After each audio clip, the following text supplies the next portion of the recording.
Hello, good morning mga DIYer dyan. Today, I'm going to replace the side turn signal lights, yung nasa front fender ng second gen Vios. Ito ang in-order ko at nakarating na OEM. Mura lang, pero kung gusto nyo ng original, order kayo sa kasa, mas mahal doon. Pero okay naman ito. Now let's open it, okay?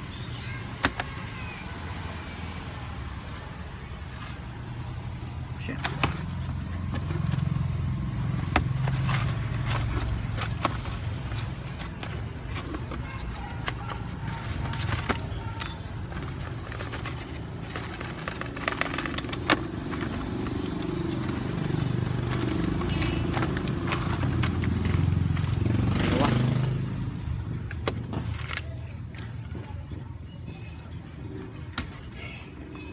And this is how you gonna do it.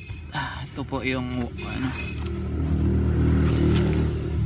owner's manual. Ganunin nyo lang. Tapos like that, salpak. Tingnan natin.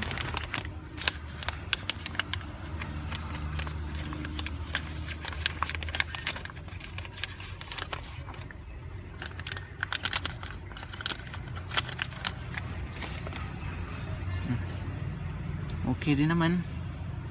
Made in China. Replacement. Look. And now we're going to change it. Okay.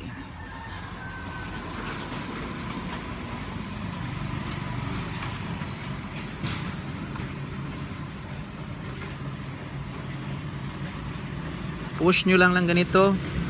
Tapos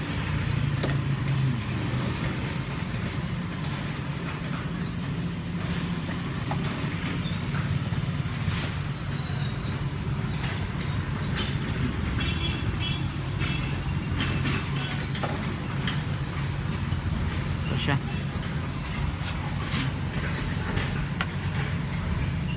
Ito yung old. May moisture na kasi, kaya papalitan ko na. Original to. Tapos ito yung replacement part. Tingnan nyo. Medyo ano na.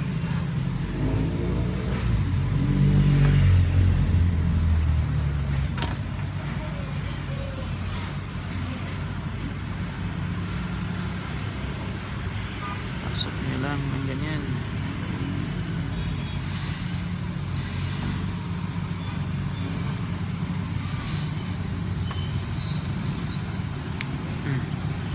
So, may clicking sound. Yan, lock na yan.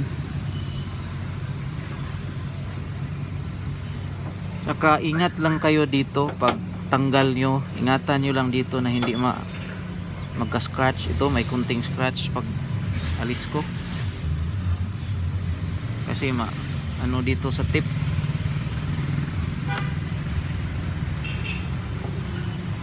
Check na nyo din ang wires. Okay ba? Okay naman. Salpak lang ng ganyan.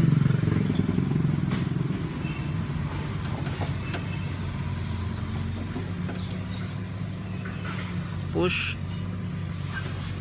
Medyo mahirap.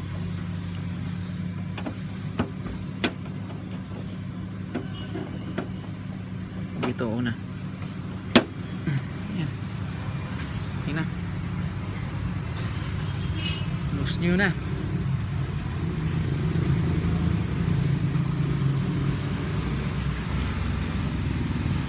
At the difference.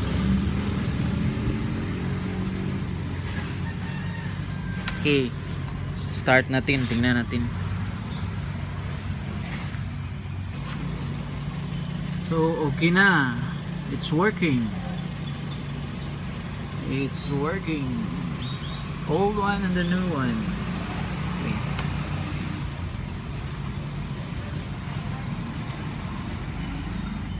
So ito pala yung part number niya.